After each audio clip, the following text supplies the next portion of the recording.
Sir, നമുക്ക് അമ്പലങ്ങൾക്ക് ശരിക്കും ദേവസ്വത്തിൻ്റെ ആവശ്യം എന്താ, അല്ലെങ്കിൽ എന്തിനാണ് ദേവസ്വം ബോർഡ്? ഈ അമ്പലത്തിന് എന്നും രണ്ട് അധികാര കേന്ദ്രങ്ങളുണ്ട്. ഒന്ന് അമ്പലത്തിൻ്റെ ഊരായ്മ നോക്കുന്നവരും, രണ്ട് അതിൻ്റെ കാരായ്മ നോക്കുന്നവരും.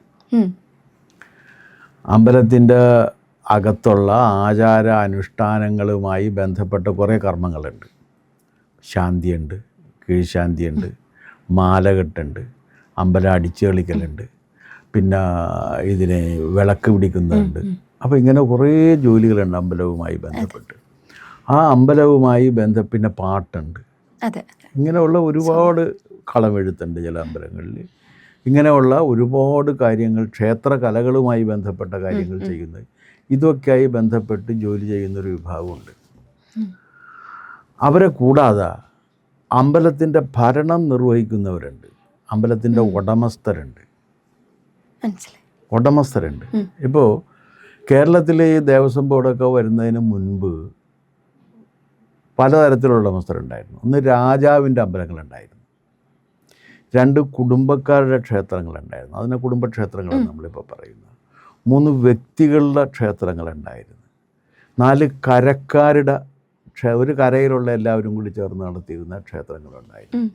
സമുദായത്തിൻ്റെ ക്ഷേത്രങ്ങളുണ്ടായിരുന്നു. അപ്പോൾ ഇത്തരം ക്ഷേത്രങ്ങളുടെയൊക്കെ ഉടമസ്ഥർ എന്ന് പറയുന്നൊരു വിഭാഗമുണ്ട്. അവരാണ് ഇവർക്ക് ശമ്പളം കൊടുക്കുന്നതും, ഇത് സ്ഥാപനം നിലനിർത്തുന്നതും, ഉത്സവം നടത്തുന്നതും, ആഘോഷം സംഘടിപ്പിക്കുന്നതും ഒക്കെ ഈ പറഞ്ഞ ഉടമസ്ഥരാണ്. അപ്പോൾ ആ ഉടമസ്ഥരുണ്ടായിരുന്നു. അന്ന് രാജാവായിരുന്നു അക്കാലത്ത് ആ ഉടമസ്ഥർ. പക്ഷേ 1947 സ്വാതന്ത്ര്യം കിട്ടി വരുമ്പോൾ അന്നൊരു ഉടമ്പടി ഉണ്ടാക്കി. ആ ഉടമ്പടി പ്രകാരമാണ് ദേവസ്വം ബോർഡ് രൂപീകരിക്കപ്പെടുന്നത്. രാജാവിൻ്റെ കീഴിലുള്ള ക്ഷേത്രങ്ങൾ പരിപാലിച്ച് നടത്തുന്നതിന് വേണ്ടി അതിൻ്റെ ഉടമസ്ഥരായിട്ട് ഉടമസ്ഥർക്ക് വേണ്ടി പ്രവർത്തിക്കുന്നതിന് വേണ്ടി വരുന്നവരാണ് ദേവസ്വം ബോർഡ്. അപ്പോൾ ഈ രണ്ട് വിഭാഗവും ഉണ്ടെങ്കിൽ ഒരു ക്ഷേത്രം നടന്നു പോകുള്ളൂ, അല്ലെങ്കിൽ ക്ഷേത്രം നടക്കില്ല. കാരണം മറ്റവരും വേണം, ഇവരും വേണം. അതിൽ ആചാര അനുഷ്ഠാന കാര്യങ്ങളിലൊക്കെ പരമാധികാരി എന്ന് പറഞ്ഞു കഴിഞ്ഞാൽ തന്ത്രിയായിരുന്നു. തന്ത്രി അല്ലെങ്കിൽ ശാന്തിയാണ്, ആരാണുള്ളതെന്ന് വെച്ചാൽ അങ്ങേരായിരുന്നു. പക്ഷേ ഭരണപരമായ കാര്യങ്ങളിൽ പരമാധികാരി രാജ്യം ഭരിച്ചിരുന്ന തമ്പുരാനുമായിരുന്നു. അപ്പോൾ രണ്ട് പരമാധികാരികളുണ്ട്.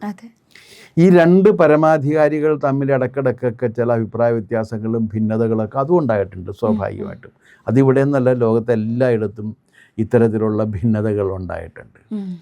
അങ്ങനെയാണ് അത് ഇംഗ്ലണ്ടിൽ അതുണ്ടായ സമയത്ത്, കത്തോലിക്ക ബിഷപ്പുമായിട്ട് അതുണ്ടായ സമയത്ത് ആണ് ആംഗ്ലിക്കൻ കാത്തലിക് ചർച്ച് വരുന്നത്. അങ്ങനെയാണ് അവിടുത്തെ രാജാവിന് രണ്ടാമതൊന്ന് വിവാഹം കഴിക്കണം എന്ന് തോന്നി. പക്ഷേ കത്തോലിക്ക സഭയുടെ വിശ്വാസ പ്രമാണം അനുസരിച്ച് രണ്ടാമത്തെ വിവാഹം അനുവദനീയമല്ല. അപ്പോൾ രാജാവ് എന്ത് ചെയ്യുമെന്ന് വെച്ച് കഴിഞ്ഞാൽ, ഈ കത്തോലിക്ക സഭ ഉണ്ടെങ്കിലല്ലേ പ്രശ്നമുള്ളൂ. ആ സഭയെ അങ്ങ് മാറ്റിയിട്ട് വേറൊരു സഭയുണ്ടാക്കി, അതാണ് ആംഗ്ലിക്കൻ ചർച്ച്. പുള്ളി രണ്ടാമത് കല്യാണം കഴിക്കുകയും ചെയ്തു. ആ ചർച്ചിൻ്റെ പാരമ്പര്യമാണ് ഇപ്പോൾ ഇംഗ്ലണ്ടിൽ ഉള്ളത്. അതിൻ്റെ അംശങ്ങൾ കേരളത്തിലും ഇന്ത്യയിലും പല സ്ഥലങ്ങളിലും നമുക്ക് കാണാൻ കഴിയും. ആംഗ്ലിക്കൻ സഭ എന്ന് പറഞ്ഞ ഒരു സഭയുടെ അവശിഷ്ടങ്ങൾ ഇപ്പോഴും കേരളത്തിലൊക്കെ ഉണ്ട്. അപ്പോൾ ഇതെല്ലായിടത്തും ഉണ്ട്. കാരണം ഈ രാജാവും പിന്നെ ഇത് പുരോഹിതരും തമ്മിലുള്ളൊരു ഗ്രിഫ്റ്റ് വരുന്നത് സ്വാഭാവികമായിട്ടും വരുന്ന ഒരു കാര്യമാണ്. കാരണം ആരാണ് അധികാരം?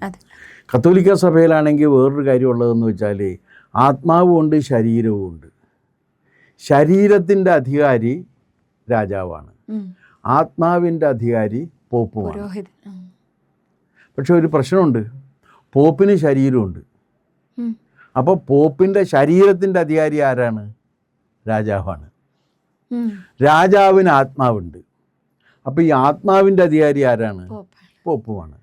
അങ്ങനെയാണ് പോപ്പും രാജാക്കന്മാരും തമ്മിലുള്ള ഫൈറ്റ് നടന്നത്. ഇവിടെയും അത്തരത്തിലുള്ള കാര്യം നടന്നിട്ടുണ്ട്.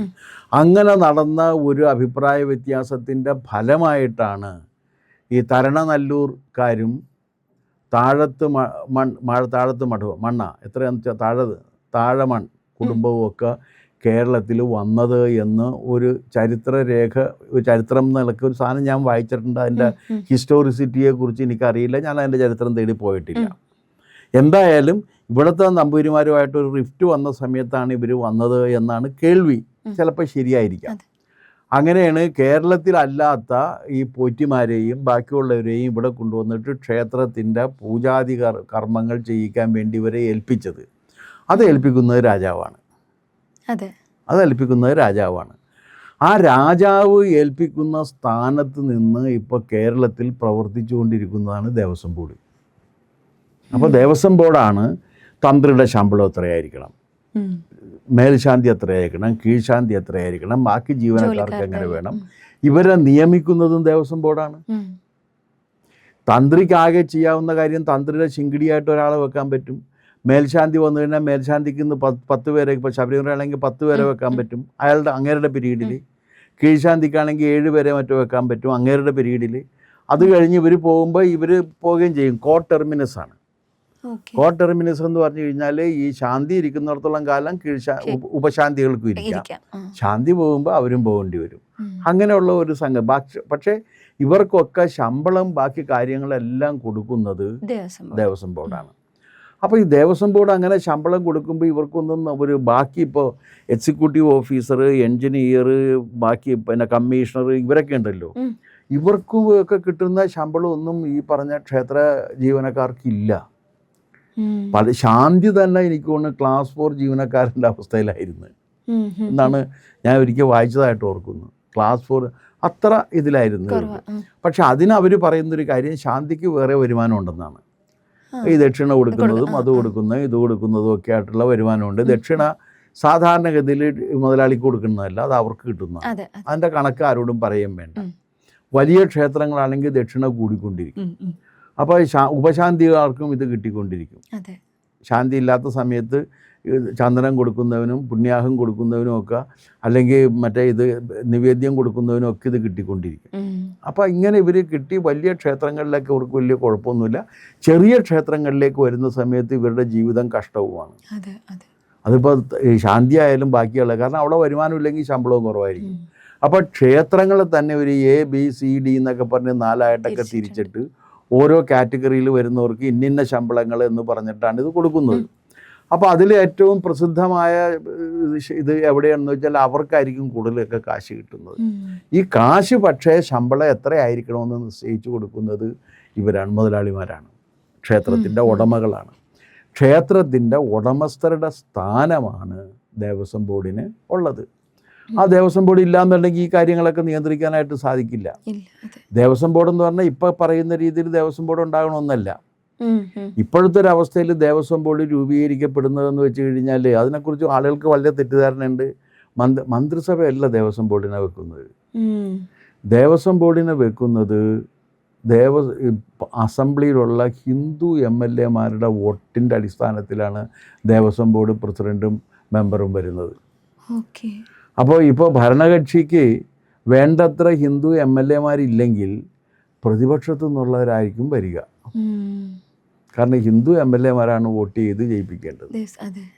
അപ്പോൾ സാധാരണഗതിയിൽ അത്തരം സന്ദർഭങ്ങളിൽ ഒരു യോജിപ്പിക്കലൊക്കെ എത്തിയിട്ട് പ്രസിഡന്റ് എടുക്കും, പിന്നെ ഒരു മെമ്പർ എടുക്കും, ഒരു മെമ്പറെങ്കിലും ഇവർക്ക് കൊടുക്കുന്ന, അങ്ങനെ ചില അഡ്ജസ്റ്റ്മെൻറ്റ് വരും. പക്ഷെ എന്നാലും ഇങ്ങനെയാണ് ഈ സാധനം വരാറുള്ളത്.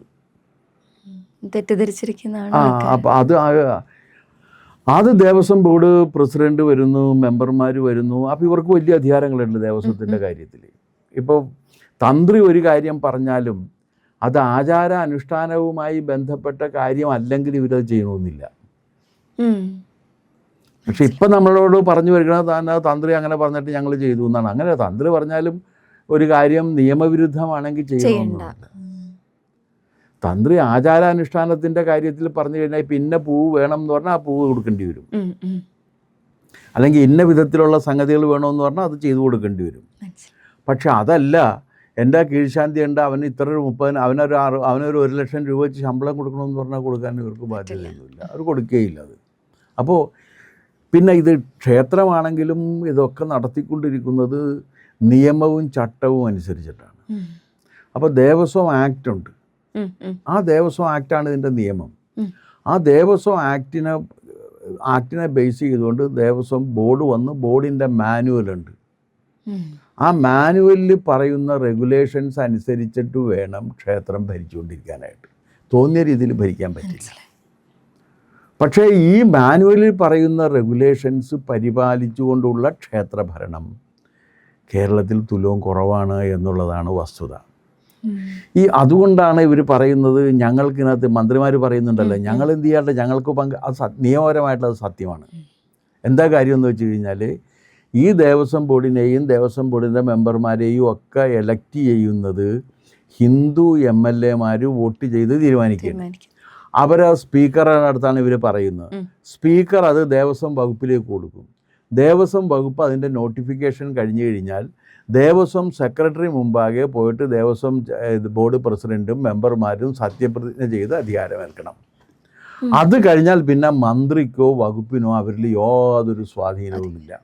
അവർ ഈ നിയമവും ഈ മാനുവലിൽ പറയുന്ന ചട്ടങ്ങളും അനുസരിച്ച് ക്ഷേത്രം ഭരിക്കുക എന്നുള്ളതാണ് അവരുടെ രീതി. അതുകൊണ്ട് തന്നെ അവർ പറയുന്ന മന്ത്രി എന്ന നിലക്ക് മന്ത്രിക്ക് ഉത്തരവാദിത്വം ഇല്ലയെന്ന് ചോദിച്ചു കഴിഞ്ഞാൽ കൃത്യമായി പറഞ്ഞാൽ മന്ത്രിക്ക് ഉത്തരവാദിത്വം ഇല്ല എന്നുള്ളതാണ് സത്യം. ലോ വെച്ച് നോക്കുമ്പോൾ, നിയമം വെച്ച് നോക്കുന്ന സമയത്ത് മന്ത്രിക്ക് അതിനകത്ത് കാര്യമായ ഉത്തരവാദിത്വം ഇല്ല. കാരണം മന്ത്രി അത് ചെയ്യേണ്ട കാര്യമില്ല എന്നുള്ളതാണ്. മന്ത്രി ഇടപെടാനും പാടില്ല അതിനകത്ത്. പിന്നെ അപ്പം ചോദിക്കും, മന്ത്രി ഇടപെടുന്നത് എന്തിനാണ്? ഇപ്പം ശബരിമലയിലാണെങ്കിൽ ശബരിമല മണ്ഡലകാലം വരുന്ന സമയത്ത് ഭക്തജനങ്ങളുടെ സൗകര്യങ്ങൾ ഒരുക്കുന്നതിന് വേണ്ടി സംസ്ഥാനത്തിൻ്റെ വിവിധ വകുപ്പുകളുടെ ഏകീകരിച്ചുള്ളൊരു പ്രവർത്തനം ഉണ്ടാകണം. ആ ഏകീകരിച്ചുള്ള പ്രവർത്തനം ഉറപ്പാക്കി കൊടുക്കുക എന്നത് മാത്രമാണ് മന്ത്രിസഭയുടെ ഉത്തരവാദിത്വം. ബാക്കി കാര്യങ്ങളൊക്കെ ഇവിടെ ചെയ്യേണ്ടത് അവരാണ്. ഇതൊരു വലിയ പ്രതിസന്ധിയും പ്രശ്നവുമായിരുന്നു. അതായത് ആ സ്ത്രീ പ്രവേശനത്തിൻ്റെ പ്രശ്നം വന്ന സമയത്ത് സത്യത്തിൽ അത് ഇപ്പോഴത്തെ ആചാരാനുഷ്ഠാനങ്ങൾക്കുള്ള ലംഘനമാണ്.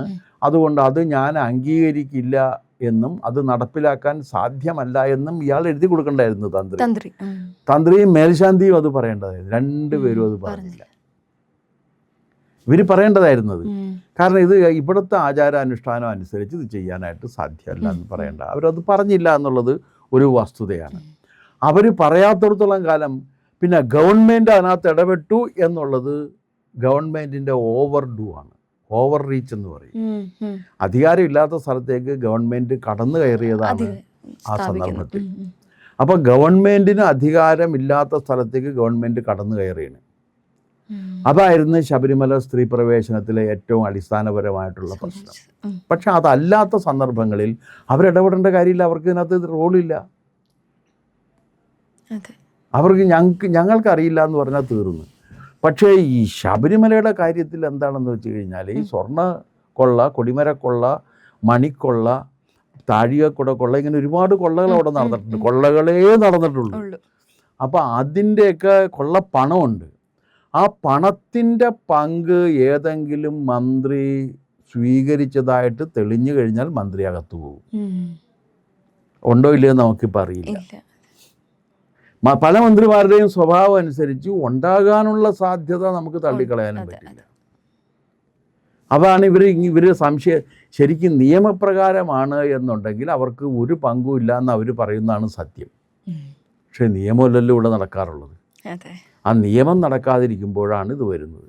അപ്പോൾ എന്താ പ്രശ്നം എന്ന് വെച്ച് കഴിഞ്ഞാൽ, ഏത് ഭരണ സമ്പ്രദായം വന്നു കഴിഞ്ഞാൽ, ഇപ്പോൾ ദേവസ്വം ബോർഡ് മാറി വേറൊരു സമ്പ്രദായം വന്നാലും അതിന് ഇങ്ങനത്തെ ഈ സമ്പ്രദായം ഉണ്ടായേ പറ്റൂ. കാരണം അതിനൊരു സംവിധാനം വേണമല്ലോ, ഭരിക്കാനൊരു സംവിധാനം വേണം. അല്ലാതെ ഭക്തജനങ്ങളെ ഏൽപ്പിക്കാൻ പറഞ്ഞു കഴിഞ്ഞാൽ ഏത് ഭക്തജനത്തെ, എന്താണ് അതിൻ്റെ ഒരു മെത്തഡോളജി വേണ്ടേ? ആരാണ് ഭക്തൻ, ആരാണ് ഭക്തജനങ്ങൾ, ഇതൊക്കെ അറിയണ്ടേ? ഇപ്പോൾ ക്ഷേത്രങ്ങൾ പിടിച്ചെടുക്കുന്നതിൻ്റെ ഭാഗമായിട്ട് കമ്മ്യൂണിസ്റ്റുകാർ ഭക്തജനങ്ങളായിട്ടാണ് ആക്ട് ചെയ്തുകൊണ്ടിരിക്കുന്നത്. ഇപ്പോൾ ഏതോ ഇത് പറഞ്ഞ് ഒരു CPI നേതാവ് പറഞ്ഞ്, ഞാൻ ഹിന്ദുവാണ്, എൻ്റെ ഭാര്യ ക്രിസ്ത്യാനിയാണ്, എൻ്റെ മക്കൾ ക്രിസ്ത്യാനിയാണ് എന്ന് CPIയിൽ പെട്ടൊരു നേതാവ് പറഞ്ഞു. അതെങ്ങനെയാണ് ആകുക? അവർ കമ്മ്യൂണിസ്റ്റുകാരല്ലേ? കമ്മ്യൂണിസ്റ്റുകാരനെങ്ങനെ ഹിന്ദുമതയാകാൻ പറ്റും? കമ്മ്യൂണിസ്റ്റുകാർ വേറെ മതത്തിൽപ്പെട്ടവരാണ്. അവർക്ക് ദൈവത്തിലും മതത്തിലും വിശ്വാസമില്ല. അവർക്ക് വിശ്വാസമുള്ളത് വൈരുദ്ധ്യാധിഷ്ഠിത ഭൗതികവാദത്തിലും അതിൻ്റെ അടിസ്ഥാനത്തിൽ രൂപപ്പെട്ടു വരുന്ന ചരിത്ര സങ്കല്പങ്ങളിലും, അങ്ങനെ വൈരുദ്ധ്യാധിഷ്ഠവും ഭൗതികവുമായ ചരിത്ര വ്യാഖ്യാനങ്ങളിലാണ് അവർക്ക് വിശ്വാസം. അവരെ നമുക്ക് ഹിന്ദുക്കളായിട്ട് കൂട്ടാൻ പറ്റില്ല. അപ്പോൾ അതുകൊണ്ട് ഞാൻ ഹിന്ദുവാണ്, എൻ്റെ ഭാര്യ ക്രിസ്ത്യാനിയാണ് എന്ന് CPIയുടെ നേതാവ് പറഞ്ഞത് അദ്ദേഹത്തിന് ഇത് രണ്ടും നിശ്ചയമില്ലാത്തതുകൊണ്ടാണെന്ന് പറയേണ്ടി വരും. അതെ. അപ്പോൾ അങ്ങനെയുള്ള ഒരു പ്രശ്നങ്ങളുണ്ട്. അപ്പോൾ എന്ത് വന്നു കഴിഞ്ഞാലും ആരാണ് വിശ്വാസി, അതിനെന്ത് ചെയ്യണം, ആ വിശ്വാസികളുടെ ഒരു കൗൺസിൽ ഉണ്ടായാലും എല്ലാവർക്കും പോയിട്ട് ഭരിക്കാൻ പറ്റില്ലല്ലോ. ഒരു പ്രദേശത്തുള്ള ഒരു 10,000, 5,000, 6,000 വിശ്വാസികളുണ്ടെങ്കിൽ 6,000 പേർ കൂടി പോയിട്ട് ഇരുന്ന് ഭരിക്കാൻ പറ്റില്ല. അപ്പോൾ ഒരു ഭരണ സമ്പ്രദായവും വേണ്ടി വരും. ആ ഭരണ സമ്പ്രദായവും ഈ പറഞ്ഞ തന്ത്രികളും ശാന്തിയും ശാന്തി പിന്നെ അമ്പലവാസി ജീവനക്കാർ ഇവരൊക്കെ കൂടി ഉള്ളൊരു സംവിധാനത്തിലേ നമുക്കിത് പ്രവർത്തിച്ചു കൊണ്ടുപോകാൻ കഴിയും.